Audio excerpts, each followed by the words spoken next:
नमस्कार दोस्तों, मैं विनोद सर अपने YouTube चैनल प्रतिज्ञा जीएस में आप सभी लोगों का स्वागत करता हूं। दोस्तों, मैं अपने उन प्यारे दोस्तों और उन अपने प्यारे साथियों से यह आग्रह करता हूं जो हमारे इस चैनल पर नए हों वे हमारे इस चैनल को सब्सक्राइब कर लीजिए और बेल आइकन का बटन दोस्तों दबा दीजिए ताकि संविधान की क्लास की वीडियो का नोटिफिकेशन आप तक आसानी के साथ पहुंचता रहे। दोस्तों आइए दोस्तों, इसी के साथ हम लोग अपनी क्लास को प्रारंभ करते हैं। दोस्तों, हम लोगों ने कल 1919 के भारत शासन अधिनियम के बारे में पढ़ा और बड़े ही विस्तार पूर्वक दोस्तों उसका अध्ययन किया, उस पर चर्चा की। दोस्तों वहाँ से जितने भी क्वेश्चन दोस्तों हो सकते हैं और जितने भी क्वेश्चन की आपके एग्ज़ाम में संभावना थी उतने की हम लोगों ने कल चर्चा की, बड़े अच्छे ढंग से उसे समझा। जो दोस्त हमारी उस पिछली वीडियो को नहीं देखे हैं वे हमारे प्लेलिस्ट में जाकर दोस्तों उस वीडियो को देख सकते हैं और बड़े ही अच्छे ढंग से उसे समझ सकते हैं। दोस्तों क्योंकि वह अधिनियम दोस्तों 1919 का भारत शासन अधिनियम दोस्तों आपके एग्ज़ाम पॉइंट व्यू से दोस्तों बहुत ही महत्वपूर्ण है। इसलिए दोस्तों 1919 1935 जो भी हम पढ़ाने वाले हैं दोस्तों, ये सब चीज़ें दोस्तों जो भी मोस्ट हैं, अब सारी की सारी चीज़ें आप लोगों को ध्यान में रखना है।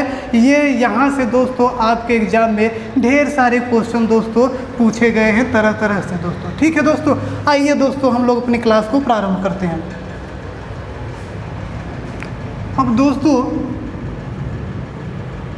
जो हम लोगों का अगला भारत शासन अधिनियम है वो कौन सा है दोस्तों? 1935 का भारत शासन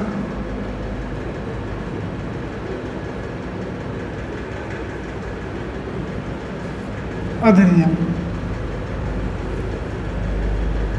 इसके बारे में अब हम लोग विस्तार से चर्चा करते हुए चलेंगे। दोस्तों क्या क्या आपके एग्जाम पॉइंट व्यू से महत्वपूर्ण है उन सब की चर्चा हम लोग इस अधिनियम में करने वाले हैं। दोस्तों आप हमारे साथ बने रहिए, वीडियो के अंत तक हर एक चीज़ दोस्तों यहाँ क्लियर होने वाली है। ठीक है दोस्तों, आइए दोस्तों, ये जो 1935 का भारत शासन अधिनियम है दोस्तों, यह कब लागू हुआ? दोस्तों प्रश्न पहला, कब लागू हुआ? तो ये दोस्तों लागू होता है 1937 में, इसको ध्यान रखिएगा। कब लागू होता है दोस्तों? 1935 में। अब दोस्तों इसमें प्रावधान क्या थे?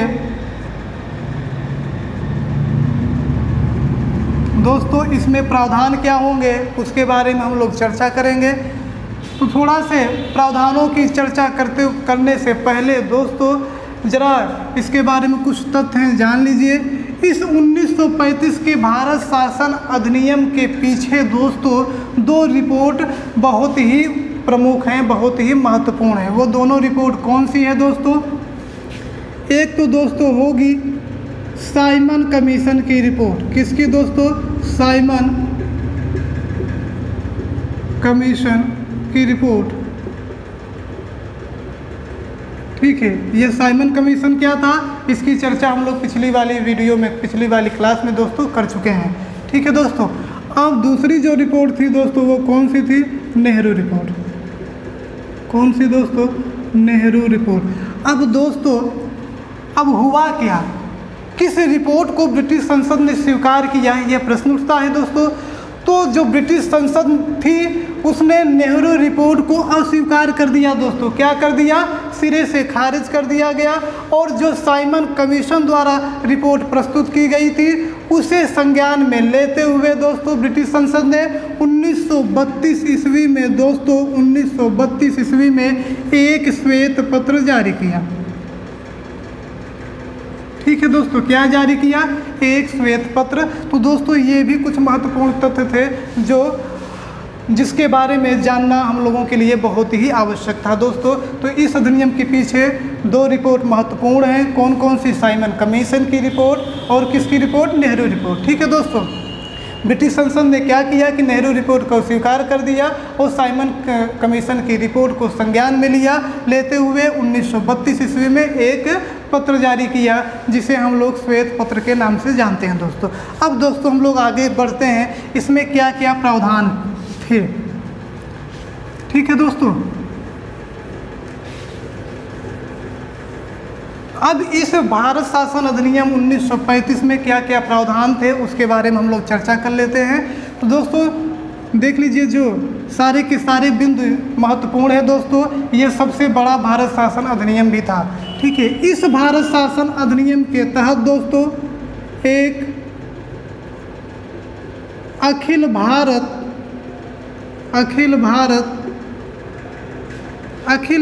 संघ की स्थापना का प्रावधान किया गया था दोस्तों।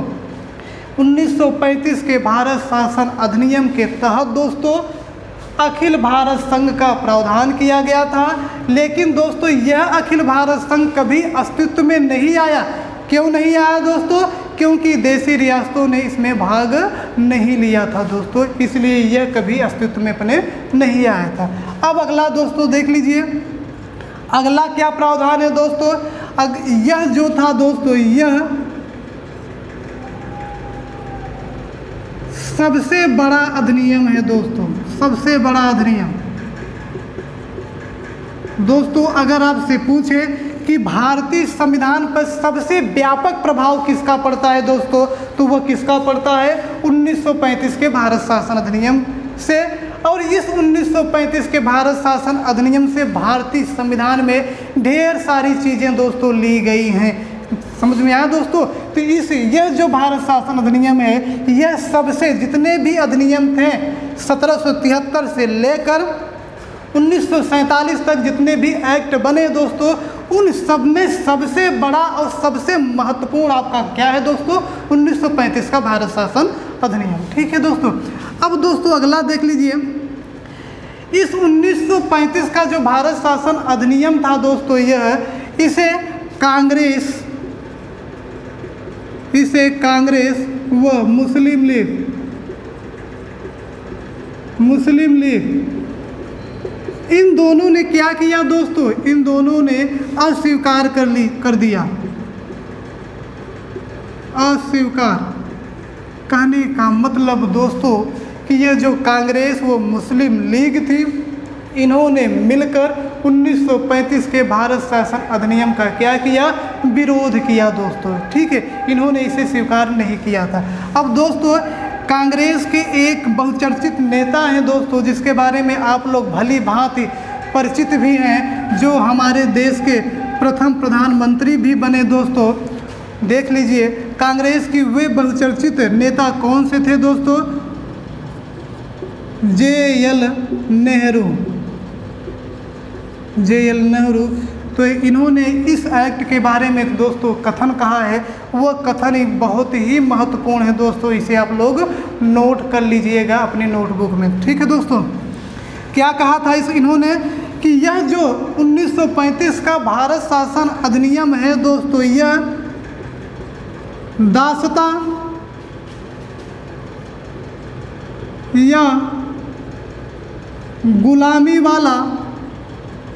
गुलामी वाला एक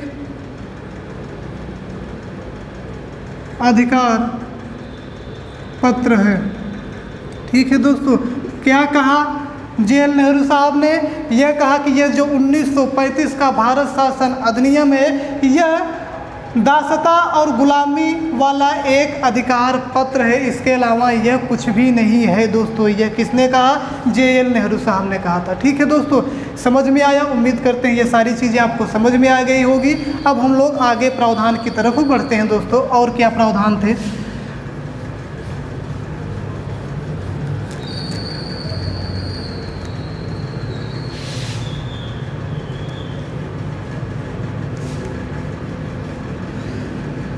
तो दोस्तों अगला जो प्रावधान है दोस्तों, हमने आपको 1919 के भारत शासन अधिनियम में यह बताया था दोस्तों कि उसमें प्रांतों में द्वैध शासन लागू किया गया 1919 में, और 1919 से मतलब आगे चलकर 1935 ईस्वी में प्रांतों के द्वैध शासन को क्या किया गया? समाप्त कर दिया गया और केंद्र में वह द्वैध शासन लागू किया गया। तो क्या हुआ दोस्तों, केंद्र में द्वैध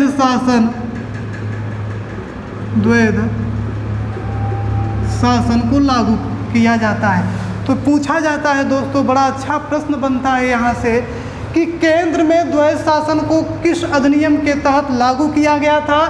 तो किस अधिनियम के तहत दोस्तों, 1935 के भारत शासन अधिनियम के तहत। ठीक है दोस्तों। अब दोस्तों जो इसकी सबसे महत्वपूर्ण विशेषता है किसकी, 1935 की, वह सबसे महत्वपूर्ण विशेषता क्या है दोस्तों, प्रांतीय स्वायत्तता। क्या है दोस्तों, प्रांतीय स्वायत्तता, मतलब प्रांतों को पूर्ण रूप से यहाँ पर क्या कर दिया जाता है, फ्रीडम प्रदान कर दी जाती है, स्वतंत्र कर दिया जाता है। अर्थात जो प्रांतों में द्वैध शासन था उसे क्या कर दिया गया, समाप्त कर दिया गया। प्रांत पूर्ण रूप से क्या हो गए दोस्तों, स्वतंत्र हो गए, फ्रीडम उन्हें प्रदान कर दी गई दोस्तों। ठीक है, आगे चलते हैं और क्या प्रावधान थे इसमें दोस्तों।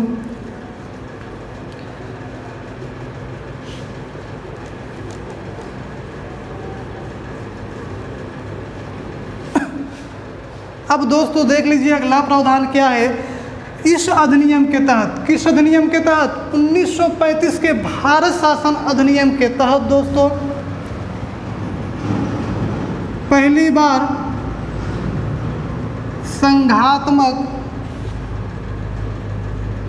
बार संघात्मक सरकार की परिकल्पना की जाती है दोस्तों। तो ये बहुत ही महत्वपूर्ण है, पूछा जाता है किस अधिनियम के तहत संघात्मक सरकार की कल्पना की गई। तो वो किस अधिनियम के तहत, 1935 के भारत शासन अधिनियम के तहत। अगला देख लीजिए, हर एक तथ्य यहाँ से दोस्तों महत्वपूर्ण है और वो तथ्य आपके एग्जाम में पूछे गए हैं दोस्तों। देख लीजिए जो अगला प्रावधान है, इस अधिनियम के तहत दोस्तों एक संघीय न्यायालय की स्थापना की गई दोस्तों। बहुत ही महत्वपूर्ण है, ये भी प्रश्न कई बार आपके एग्जाम में पूछा गया है कि किस अधिनियम के तहत संघीय न्यायालय की स्थापना की गई थी। स्थापना का प्रावधान था तो 1935 के भारत शासन अधिनियम के तहत दोस्तों एक संघीय न्यायालय की स्थापना का प्रावधान किया गया था। और यह जो संघीय न्यायालय था दोस्तों, इसकी स्थापना हुई कब थी दोस्तों, तो 1937 ईस्वी में। क्यों दोस्तों, क्योंकि 1937 ईस्वी में ही तो 1935 का भारत शासन अधिनियम लागू होता है। ठीक है दोस्तों। और देख लीजिए और क्या क्या प्रावधान है दोस्तों इसमें।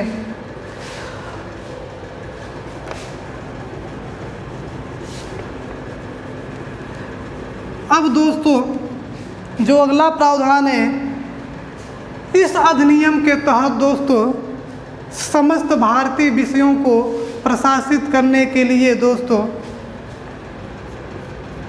समस्त भारतीय विषयों को यूँ कह लीजिए, समस्त जितने प्रशासित विषय थे उन्हें संचालित करने के लिए उन्हें 3 सूचियों में दोस्तों बांटा जाता है। कितने सूचियों में दोस्तों, 3 सूचियों में। संघ सूची दोस्तों, संघ सूची, राज्य सूची, समवर्ती सूची। ठीक है दोस्तों। देखिए जो दोस्तों ये जो तीनों सूचियां हैं दोस्तों, इन तीनों सूचियों की बात हम 1935 के भारत शासन अधिनियम में कर रहे हैं, न कि वर्तमान संविधान की हम बात कर रहे हैं दोस्तों। ये तीनों सूचियां, संघ सूची, राज्य सूची, समवर्ती सूची, ये वर्तमान संविधान में भी हैं दोस्तों। और ये तीनों की तीनों सूचियां जो वर्तमान संविधान में हैं वो कहाँ से ली गई है दोस्तों, 1935 के भारत शासन अधिनियम में। ठीक है दोस्तों। अब देख लीजिए दोस्तों, 1935 के भारत शासन अधिनियम में इन तीनों सूचियों में कितने विषय थे दोस्तों, इसको देख लीजिए। तो इन संघ सूची में 59 विषय, ठीक है दोस्तों, राज्य सूची में 54 विषय और समवर्ती सूची में दोस्तों 36 विषय थे। तो दोस्तों ये जो विषय हैं, ये जो सूचियां हैं, ये हम लोग 1935 के भारत के संदर्भ में पढ़ रहे हैं, न कि वर्तमान संविधान के बारे में। ठीक है, तो इस चीज़ को कॉन्सेप्ट एकदम क्लियर होना चाहिए, क्योंकि जब हम लोग इन तीनों सूचियों की चर्चा भारतीय संविधान में करेंगे तब यहाँ वो विषय दोस्तों क्या हो जाएंगे, बदल जाएंगे दोस्तों। ठीक है, यहाँ बताने का मतलब एकमात्र कारण है कि ये तीनों की तीनों सूचियाँ जो भारतीय संविधान में वर्तमान समय में शामिल हैं, ये कहाँ से ली गई हैं दोस्तों? 1935 के भारत शासन अधिनियम के तहत। ठीक है दोस्तों, अब आगे चलते हैं। देखिए दोस्तों, थोड़ा सा यहाँ और समझ लीजिए, इन तीनों सूचियों के अलावा दोस्तों कोई भी विषय जिसे इन तीनों सूची में शामिल नहीं किया जाता, ना तो संघ सूची में, ना तो राज्य सूची में और ना ही समवर्ती सूची में, तो ऐसे विषय को हम लोग अवशिष्ट विषय की सूची में रखते हैं दोस्तों। ऐसा विषय जिसका समावेश न तो संघ सूची में किया गया हो, न तो राज्य सूची में किया गया हो, न ही समवर्ती सूची में किया गया हो, तो ऐसे विषय को कहाँ शामिल किया जाता है दोस्तों? अवशिष्ट विषय की सूची में शामिल किया जाता है। तो दोस्तों इस अधिनियम के तहत इस अवशिष्ट विषय की सूची पर कानून बनाने का अधिकार दोस्तों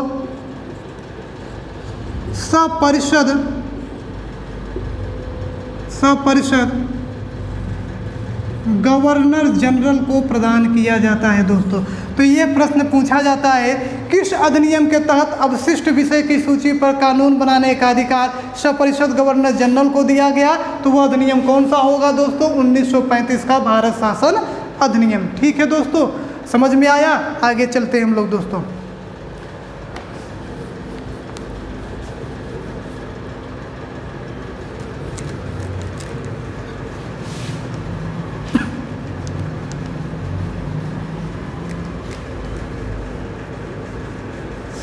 देखिए दोस्तों, हमने आपसे वादा किया है कि हम भारतीय संविधान से संबंधित एक एक चीज़ आपसे क्लियर करते हुए चलेंगे। आपके मन में किसी भी प्रकार का कोई भी कन्फ्यूजन नहीं रहेगा किसी भी क्वेश्चन को लेकर दोस्तों। ठीक है, तो उसी क्रम में हम लोग आगे बढ़ रहे हैं और एक एक चीज़ों को क्लियर करते हुए चल रहे हैं दोस्तों। आगे चलिए, क्या प्रावधान थे 1935 में? देखिए दोस्तों, इस 1935 के भारत शासन अधिनियम के तहत सदन का सत्र आहूत करना दोस्तों, आहूत मतलब दोस्तों होता है बुलाना, सदन का सत्र आहूत करना तथा सत्रावसान दोस्तों, हूबहू शब्दावली आपके संविधान में मिलती है। ये सदन का सत्र आहूत करना और सत्रावसान करने का अधिकार किसे दिया गया दोस्तों? तो किसे दिया जाता है दोस्तों? गवर्नर जनरल को दिया जाता है। ठीक है दोस्तों, सत्र आहूत मतलब सत्र को बुलाना, सत्रावसान मतलब दोस्तों सत्र को स्थगित करना। ठीक है दोस्तों, आगे चलते हैं। तो ये देखिए, आज भी अगर हम इसकी तुलना करें दोस्तों, आज भी संसद का सत्र आहूत किया जाता है। संसद के जो दो सदन है, लोकसभा और राज्यसभा, उनके सदन को बुलाया जाता है। आप कहेंगे बिल्कुल सर, और उनका सत्रावसान भी किया जाता है। तो ये सारी चीज़ें कहाँ से ली गई हैं? 1935 के भारत शासन अधिनियम के तहत। ठीक है दोस्तों, सारी चीज़ को आप लोग नोट करते हुए चलेंगे दोस्तों, ये सारी चीज़ें महत्वपूर्ण है। आगे चलिए दोस्तों, अब इन दोनों सदनों के दोस्तों जो संयुक्त बैठक होती है दोस्तों, क्या होती है? संयुक्त बैठक कह लीजिए या अधिवेशन। संयुक्त अधिवेशन बुलाने का भी अधिकार दोस्तों किसे दिया गया? गवर्नर जनरल को। वर्तमान समय में देख लीजिए, भारत का राष्ट्रपति संसद के दोनों सदनों की संयुक्त बैठक बुलाता है कि नहीं बुलाता? तो आप कहेंगे दोस्तों यस, बुलाता है। तो ये सारी चीज़ें कहाँ से ली गई हैं? 1935 के भारत शासन अधिनियम से ली गई हैं दोस्तों। ठीक है दोस्तों, ओके, आगे चलते हैं हम लोग। अब दोस्तों अगला जो प्रावधान है उसको भी देख लें आप लोग।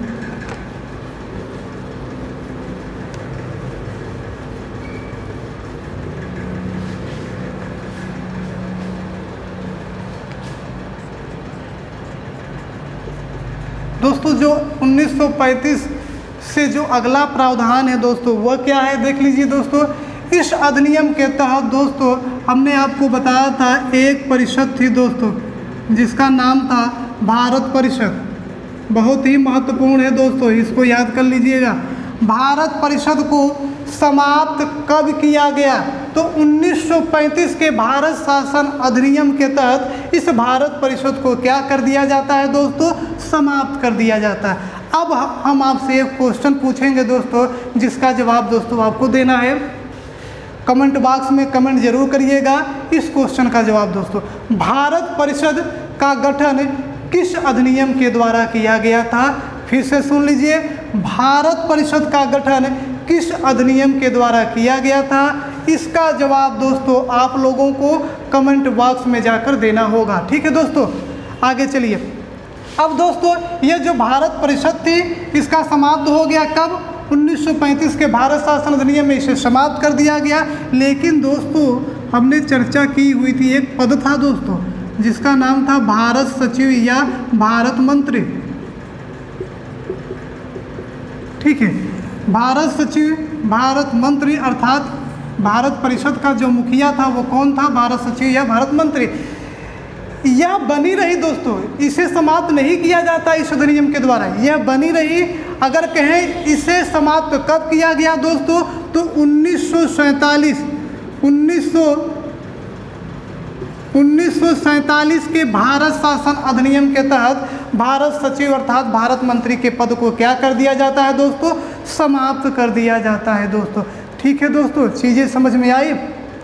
और देख लीजिए दोस्तों, इस अधिनियम के तहत दोस्तों वित्त विधेयक, धन विधेयक, विनियोग विधेयक, अधिक अनुदान, अनुपूरक अनुदान, ये जितने भी वित्तीय क्षेत्र से संबंधित दोस्तों जितने भी अधिनियम हैं दोस्तों, इनमें अंतिम रूप से शक्ति दोस्तों किसे दी गई थी दोस्तों?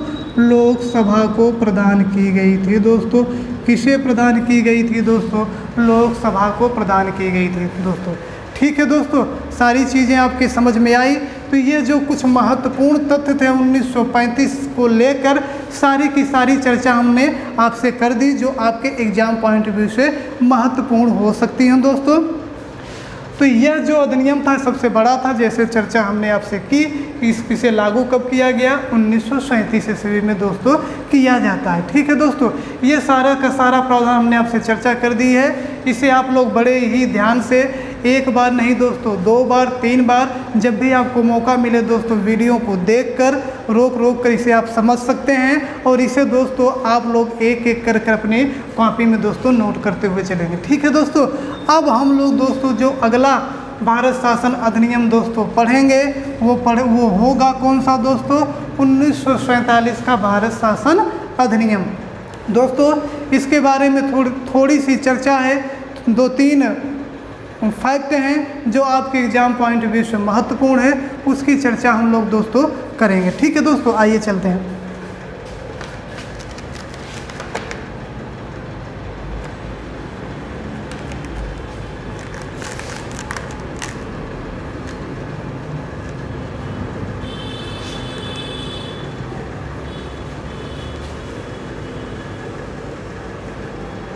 अब जो दोस्तों आपका अगला भारत शासन अधिनियम होगा वो होगा दोस्तों 1947 का भारत शासन अधिनियम। 1947 का भारत शासन अधिनियम दोस्तों, इसे हम लोग भारतीय स्वतंत्रता